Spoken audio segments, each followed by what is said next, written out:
요한복음을 제가 여러분에게 몇 번 소개를 했습니다. 7가지 표적을 등장하는데 그 7가지 표적을 통해서 예수가 바로 그 메시아다, 예수가 하나님이다, 말씀이 육신이 되어 우리 가운데 오신 하나님의 실체, 예수님의 신성을 가장 정확하고 바르게 드러내는 복음서가 요한복음이라고 말씀을 드렸습니다. 참된 그리스도인, 저와 여러분 예수 믿는 사람입니다. 예수 믿어 거듭난 사람들이라고 참된 그리스도인이라고 예배 자리로 나와 있습니다. 참된 그리스도인은 이 땅을 살면서도 영생을 얻은 자로 소망 가운데 주님과 동행하는 사람이죠. 누구나 저절로 그렇게 되지는 않습니다. 그리스도 안에서 영생의 길을 가고자 하는 성도에게 하나님이 주신 은혜죠. 영적 회복을 통해서 우리가 살아났습니다. 주 안에서 새 생명을 얻었습니다. 그걸 그리스도인이라고 성도라고 말하는 겁니다. 근데 오늘 본문에 등장하는 니고데모와 그리스도 예수와의 대화는 아주 중요한 의미가 담겨 있습니다. 여러분이 병원에 가서 의사를 만나면 뭘 말하십니까? 내가 어디가 아픕니다. 지금 나의 아픈 증상, 그 이야기를 합니다. 그런데 의사는 그 증상에 주목하지 않습니다. 왜 그 증상이 나타나는가? 그 질병, 그 병을 찾아내는 것이 명이죠. 증상만 치료하려고 하면 통증을 없애는 몰핀이나 진통제 정도로 순간적인 증상은 없앨 수 있습니다. 통증은 살아나게 할 수 있어요. 그러나 의사가 거기서 머물면 안 되는 거죠. 이 통증이, 이 증상이 어디서 오는가? 그걸 찾아내서 그 병을 고치는 게 의사의 역할이죠. 그래야 명입니다.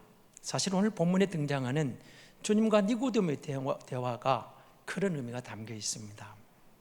예수 믿는 게 뭘까? 거듭남이 뭘까? 중생이란 뭘까? 성도로 이 땅을 살아간다는 게 뭘까? 이런 부분에 대해서 우리는 많은 고민을 할 수가 있겠죠. 하나님 나라를 우리가 사모한다 할 때 보십시오. 사복음서가 동일하게 예수가 누군가를 말해주는데 특별히 요한복음이 예수가 하나님의 아들이다, 하나님이다, 예수님의 신성을 강조한다고 그랬습니다. 그런데 예수님 자신이 하나님 나라 이야기를 합니다. 내가 하늘에서 보낸 받은 자, 그 천국의 비밀, 천국의 비유로 하늘나라를 소개합니다. 사람 잘 이해를 못하죠. 그러나 주님은 그 부분을 이야기해 주시는데 그 가운데서도 오늘 본문은 그러면 하나님 나라에 들어가는 방법, 그 유일한 길이 무엇인가에 대해서 분명하고 정확하게 말하는 그 본문은 여기밖에 없습니다. 다른 데서는 많은 비유를 통해서 하나님 나라는 이런 거야, 천국은 이런 곳이야, 천국의 이야기를 하고 계시지만 그러나 천국에 들어가는 비밀, 유일한 길을 뚜렷하게 오늘 본문이 제시하고 있거든요. 그래서 예수님은 우리가 천국에 들어가는 방법을 소개합니다. 여러분 1절을 한번 보십시오. 그런데 이렇게 시작합니다. 이 말은 2장에 이어진 것과 연관이 있겠죠. 2장에 6월절에 예수님이 그 앞에 보시면 이제 물이 포도주로 만든 가나의 혼인 사건이 나오고 혼인잔치에서 물로 포도주 만든 사건이 나오고 6월절 사건이 나옵니다. 그런 다음에 주님이 많은 사람들이 예수님을 따르고 의지하는데 주님은 사람들을 의지하지 않았다, 사람들을 알고 있다, 이런 표현이 나오는데 그런데 이렇게 나오는 겁니다. 그래서 니고데모를 소개합니다. 바리새인 중에 니고데모라 하는 사람이 있으니 유대인의 지도자다, 이렇게 소개를 하죠. 유대인의 지도자입니다. 그리고 알려진 바는 이 사람은 산헤드린 공회의 의원으로 알려져 있거든요. 지도자입니다. 근데 그가 예수님을 찾아와서 이렇게 말합니다. 2절을 보십시오. 그가 밤에 예수께 와서 이르되 랍비여, 우리가 당신은 하나님께로부터 오신 선생인 줄 아나이다. 하나님이 함께 하시지 아니하시면 당신이 행하시는 이 표적을 아무도 할 수 없음이니이다. 그러니까 지금 3장이니까 순서적으로 보면 표적, 첫 번째 표적을 봤죠. 가나의 혼인잔치에서 물이 포도주 되는 놀라운 표적을 봤어요. 아마 그 이야기를 하는 것 같아요. 그 니고데모는 이 표적을 보고 이건 사람이 할 수 있는 일이 아니라는 거예요.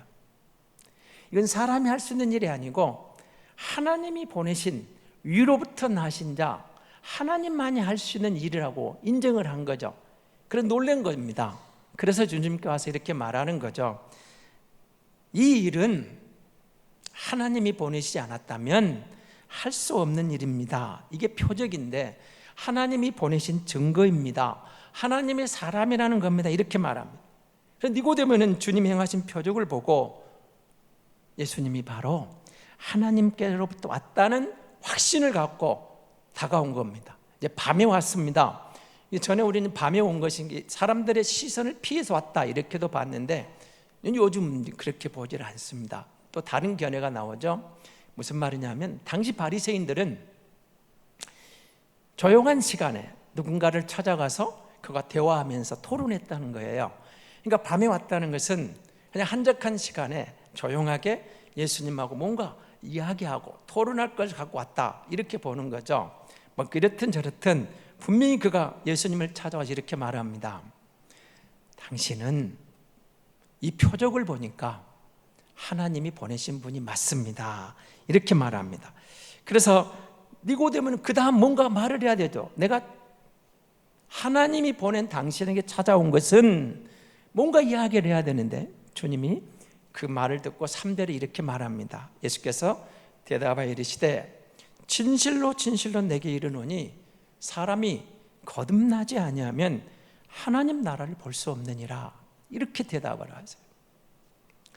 니고데모의 구체적인 자기 의사를 말하기도 전에 그 표적을 보니까 당신은 하나님 보낸 사람인데 뭔가 말하고 싶은 게 있어요 지금.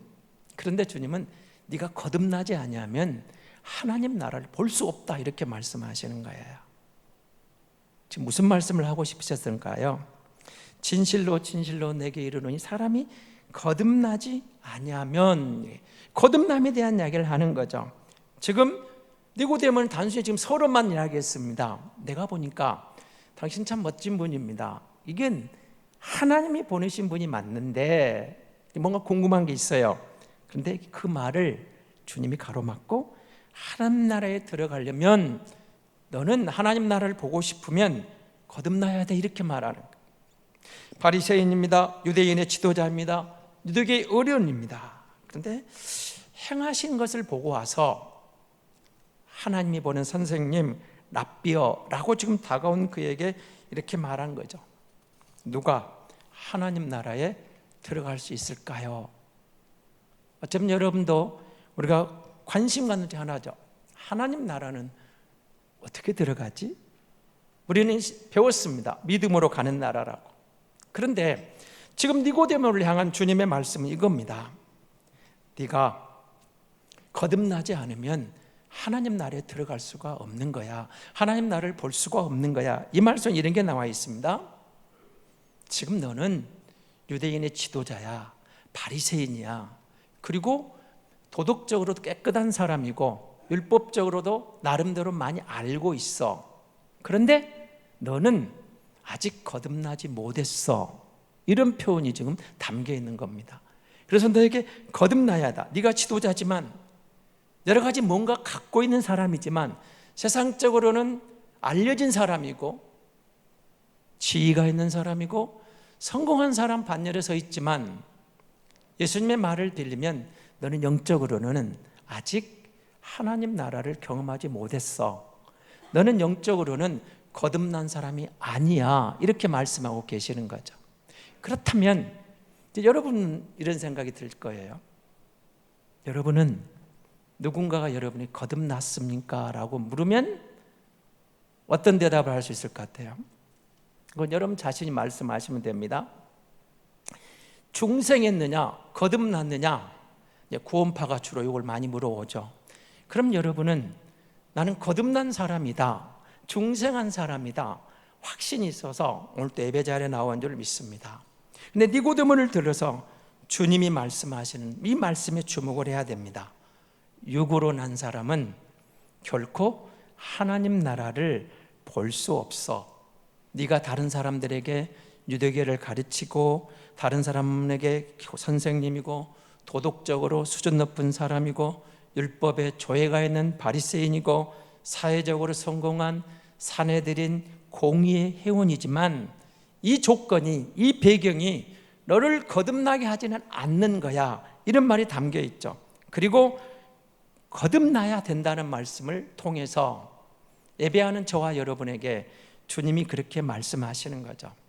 혹시 내가 거듭났다는 확신이 없을 때, 얼마나 오래 다녔던 상관없이 진지하게 거듭남을 위해서 하나님 앞에 서봤느냐, 하나님의 도우심이 필요하지 않느냐, 그리고 우리에게 말씀하시는 겁니다. 언제든지 그런 확신이 없을 때 하나님의 도우심을 구하라는 거예요. 하나님, 나를 긍휼히 여겨주소서. 육신적인 문제가 우리를 거듭나게 하지 않는다는 거예요. 내 위치가, 도덕적인 문제가, 아니면 내 지위가, 교회의 어떤 직분이, 너 목사잖아, 너 장로잖아, 너 권사잖아, 너 집사잖아, 그것이 우리를 거듭나게 하는 어떤 이치나 배경이 아니라는 거죠. 거듭남에 대한, 그건 육적인 것으로, 그런데 영적으로 거듭나는 사람, 거듭났다는 것이 또 다른 표현으로 나옵니다. 어떻게 나오죠? 답을 가르칩니다. 위로부터 난 사람, 사람이 위에서 나지 아니하면 하나님 나라를 볼 수 없어, 이렇게 말합니다. 그러면 여러분, 위에서 났다, 여러분 거듭났다, 선생님이요, 사람이 다시 난다고 하는데요, 다시 태어나라고 하시는데요, 이해를 못하죠. 4절을 니고데모 이렇게 말하는 겁니다. 니고데모가 이르되 사람이 늙으면 어떻게 날 수 있사옵나이까? 두 번째 모태에 들어갔다가 날 수 있사옵나이까? 이렇게 말합니다. 그러니까 니고데모가 생각하는 그거죠. 당신이 하나님께로부터 오신 선생들은 내가 압니다. 그런데 거듭나라니요, 이 거듭남을 전혀 이해를 못해요. 그래서 내가 이렇게 늙었는데, 내가 이만큼 나이가 먹었는데 이런 나이에 든 사람이 어떻게 다시 태어납니까? 엄마 뱃속에 다시 들어갔다가 나와야 됩니까? 이건 불가능하지 않습니까? 이런 뜻이죠. 육신적으로 생각하면 있을 수 없는 일이죠. 내가 어떻게 엄마 뱃속에 들어갔다가 다시 태어난다는 말입니까? 여기 머물러 있으니까 이해를 못하는 거죠. 다시 태어난다, 거듭난다. 근데 주님은 지금 육적인 이야기를 하는 게 아닙니다. 기독교인이라면, 예수 믿는 사람이라면 위에서 난 사람, 새롭게 태어난 사람, 다시 말하면 우리가 중생했다는 사람, 거듭난 사람은 불가능한 게 아니고 영적으로 태어나는 사람. 그래서 5절은 이렇게 말합니다. 예수님이 이 답을 주시는 거죠. 진실로 진실로 내게 이르노니 사람이 물과 성령으로 거듭나지 아니하면 하나님 나라에 어떻게 들어갈 수 없느니라. 3절하고 좀 비교해 보시기 바랍니다. 3절에서는 뭐라고 그랬죠? 거듭나지 아니하면 하나님 나라를 어쩐다고요? 볼 수 없느니라, 그렇게 말을 했어요. 5절에 오니까 물과 성령으로 거듭나지 아니하면 하나님 나라에 들어갈 수 없느니라, 이런 표현을 씁니다. 자, 니고데모가 말을 했습니다. 당신은 하나님이 보내신 자입니다. 하나님이 함께 하시 아니하시면 이런 일은 불가능합니다. 지금 니고데모가 표적을 보고 내린 결론입니다. 근데 주님이 이렇게 말합니다. 거듭나지 아니하면 하나님 나라를 볼 수 없어. 거듭나지 아니하면 하나님 나라에 들어갈 수 없어. 다시 말하면 너는 거듭나서 이제 하나님 나라에 들어옴으로 하나님 나라를 이해하게 될 거야, 이렇게 말씀하고 계시는 것이죠. 다시 태어나라는 겁니다. 참, 그렇다면 주님은 지금 니고데모를 어떻게 진단하시는 거죠? 거듭났습니까? 아니면 태어난 사람입니까? 태어나지 않은 사람입니까? 주님 보시기에 니고데모는 아직 영적으로 거듭난 사람이 아닙니다. 그래서 그에게 이렇게 제시하시는 거죠. 하나님 나라에 들어가려면 네가 물과 성령으로 거듭나야만 돼. 그래야 하나님 나라에 들어갈 수 있는 거야. 그러면 니고데모는 당황스럽죠. 어떻게 이런 일이 일어날 수 있습니까? 도대체 이해가 안 됩니다. 그런 일이 일어나면 어떻게 됩니까? 분명히 예수님이 이스라엘의 선생으로서, 아니 하나님이 보낸 자로서는까지 내가 이해할 수 있겠는데 나는 지금 물과 성령으로 거듭나라는 이 말을 이해할 수가 없습니다. 이렇게 말합니다. 하나님 나라를 볼 수 있다, 하나님 나라에 들어올 수 있다. 중생, 그리스도를 믿는다는 것은 예수를 믿고 하나님 나라에 들어가는 것을 말하는 거예요. 이 땅에 살았지만 우리가 하나님에 들어와서 하나님의 자녀로 살아가는 건데, 니고데모에게 거듭나서 하나님 나라로 들어오라고 권면하고 계시는 거죠. 중생은, 거듭남은 어떤 감정이나 체험이나 변화를 의미하는 것도 아니고 일시적인 신앙 체험이 아니라는 겁니다. 중생이란 예수 그리스도를 믿고 회개하고 성령을 받음으로 하나님 나라에 들어가는 것이라고 말하는 겁니다. 우리가 하나님을 믿는다 할 때, 예수를 믿습니다 순간에 반드시 일어나야 할 그 회개죠. 회개 없는 구원은 없다고 그랬습니다. 그래서 그 회개하고 보니까 참회하는 곳에, 회개하는 곳에 그 심령에 성령이 오는 거예요. 성령이 들어와서 내 안에 하나님 나라의 말씀이 이해가 되는 거예요. 풀어지는 거예요. 내 안에 천국이 이루어지는 겁니다. 중생이란 그렇게 설명하는 거죠. 자, 여러분 아브라함 이야기를 해봅시다. 아브라함은 믿음의 조상입니다. 그럼 아브라함은 중생했을까요? 당연히 중생했죠. 그럼 아브라함에게서 말한 중생은 뭘까요? 내 친척 본토 아비집을 떠나서 가나안에 들어가는 것이 중생입니다. 주님의 하나님의 말씀을 받고 그 말씀을 따라 그 말씀이 그 본토 친척을 떠나서 주님이 약속하신 가나안에 들어가는 것을 아브라함에게는 거듭남으로, 중생으로 그렇게 표현하고 계시는 겁니다. 다시 말하면 세상 나라에서 하나님의 나라로 옮겨진 자라는 뜻이죠. 조금 더 깊이 말하면 사탄의 종에서 하나님 나라의 시민으로 새로워졌다, 거듭났다. 그래서 이제는 하나님 나라의 시민으로 살아가는 것을 말합니다. 하나님 나라에 들어감으로 하나님 나라의 시민으로 영원히 하나님과 함께 사는 것을 거듭난 사람, 중생한 사람 이렇게 말하는 거죠. 하나님의 나라는 여러분 물과 성령으로 다시 태어난다고 말하고 있습니다. 물이 뭘까요? 물이 여기서는 새롭게 씻어주는 것, 말씀을 듣습니다. 말씀을 받는 순간 그리스도를 받아들임으로 회개하는 거죠. 그래서 우리가 세례를 받습니다. 물로 씻는 겁니다. 진정한 회개를 통하는 순간 우리에게 임하는 성령, 그래서 하나님의 나라의 백성이 된다는 뜻입니다. 물은, 세례는 이 세상 사람인 내가 거기에서 벗어나게 씻어지는 것, 씻는 것입니다. 그것이 말씀을 받을 때 참회가 일어나는 겁니다. 회개가 일어나는 겁니다. 세상의 죄에서 벗어나려고 하는 나의 의지적인 노력과 고백을 말합니다. 신앙 고백입니다. 그리고 성령이 오셔서 하늘나라를 믿도록 만들어주고 주님의 전하는 그 진리를 믿도록 성령 역사해 주시는 겁니다. 그리고 그분을 믿을 때 우리에게는 천국 백성의 의미가, 하나님 나라의 백성으로의 새로운 의미가 다가오게 되는 거죠. 그래서 여러분 이 장면을 베드로가 사도행전 2장에 보면 가장 잘 설명하고 있습니다. 실천하는 부분이죠. 사도행전 2장 38절은 이렇게 말합니다. 베드로의 설교를 듣고 사람들이 우리가 어찌할꼬 이렇게 탄식할 때 베드로가 이런 말을 합니다. 너희가 회개하여 각각 예수 그리스도의 이름으로 세례를 받고 제사함을 받으라. 그리하면 성령을 받으리니. 이 말씀은 오늘 본문과 연결시켜 보십시오. 물과 성령으로 거듭나서 하나님 나라에 들어간다는 말이 바로 이겁니다. 물과 성령으로 거듭나서 예수 그리스도의 이름으로 세례를 받고 제사함을 받으라. 그리하면 성령을 세물로 받으리니. 거듭났다는 것은, 중생했다는 것은 이렇게 달라진다는 거죠. 그래서 여러분 우리가 하나님 나라 시민이 되는 것을 복음은 어렵지 않다고 합니다. 그러나 때로는 어렵기도 합니다. 결혼에 대한 비유를 한번 해볼까요? 여러분 두 남녀가 만나서 사랑하고 가정을 꾸리는 것을 결혼이라고 합니다. 그럼 여러분이 질문을 한번 해보겠습니다. 결혼 생활이 쉽습니까? 어렵습니까? 여러분에게 한번 답을 해봐요. 여러분 가정 상황과 비교해 보십시오. 내가 보기에 결혼 생활은 쉽다, 결혼 생활은 어렵다. 쉬울 수도 있고 어려울 수도 있습니다. 생판 다른 남녀가 만나서 사랑해서 가정을 꾸렸는데 한 가정으로 한 몸이 되어 살아가는 게 결코 쉽지만은 않을 수도 있습니다. 그런데 걱정할 거 없습니다.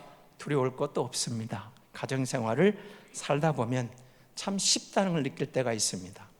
한 편이 뭔가를 제안하면 다른 편이 그냥 받아들이면 돼요. 그럼 둘이 한 가지 뜻으로 가면 쉽습니다. 아내가 제안하여 남편이 받아들이면 같이 가면 돼요. 남편이 제안한 것을 아내가 받아들이고 한 마음으로 가면 돼요.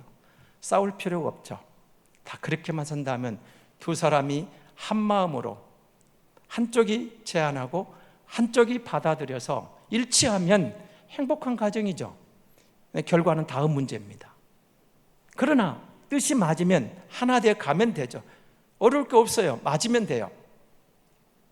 틀리면 서로 의견이 달라지면 갈등이 이제 문제를 일으키기도 하죠. 그래서 믿음을 그렇게 말하는 것입니다. 믿음이라는 그런 것이다.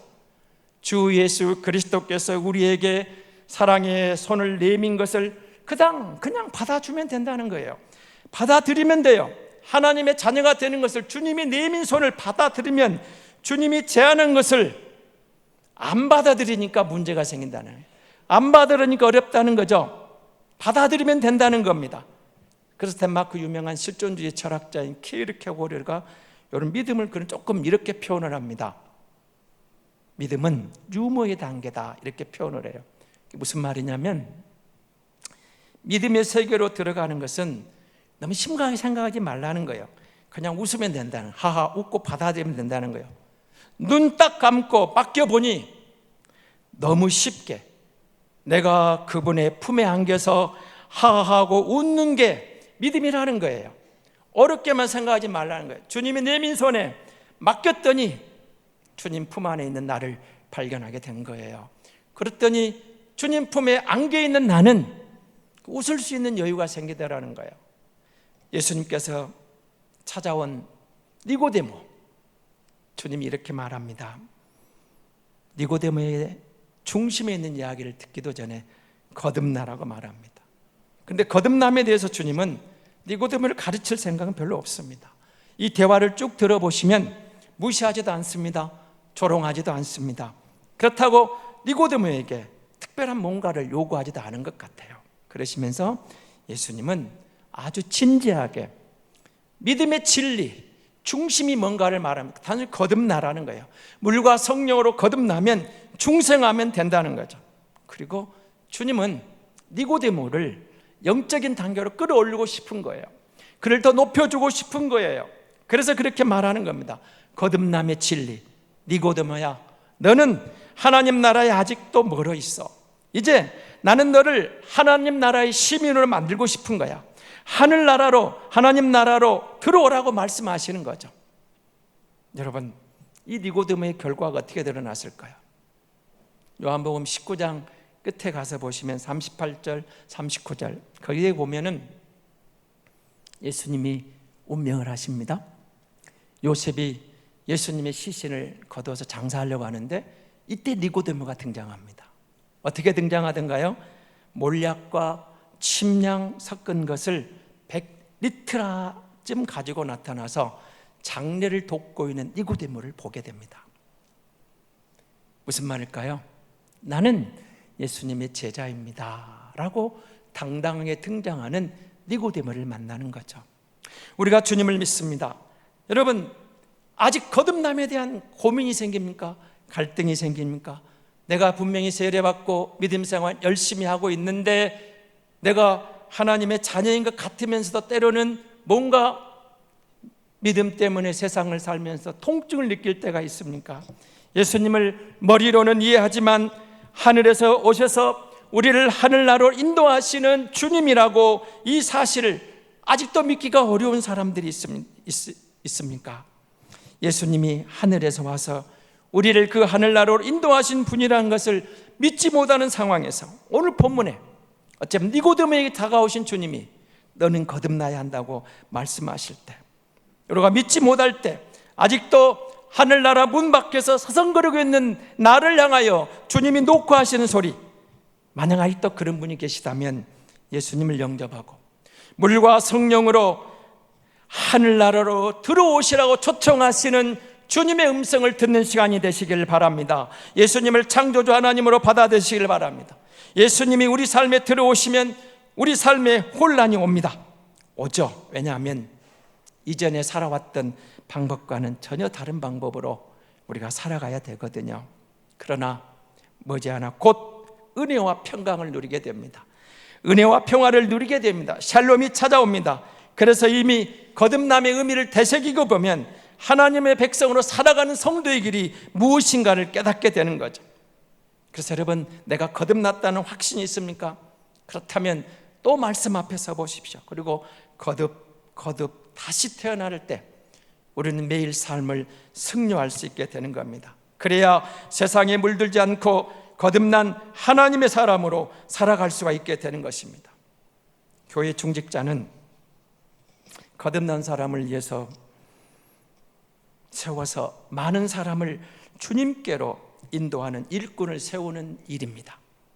소경이 소경을 인도할 수 없듯이 거듭나지 않은 사람은 거듭난 사람을 지도할 수가 없기 때문입니다. 오늘 마음을 모두와 거룩한 거듭난 신실한 사람들을 많이 세워서 많은 사람들이 하나님 나라를 보고 하나님 나라에 들어가는 감격과 은총을 누리게 될 줄로 믿습니다. 거듭나지 아니하면 하나님 나라를 볼 수 없느니라. 거듭나지 아니하면 하나님 나라에 들어올 수 없느니라. 주님은 우리를 그 거듭남의 자료로 인도하셔서 이 천국의 기쁨을, 감격을 오늘 또 누리기를 소망하면서 우리에게 다가오신 줄 믿습니다.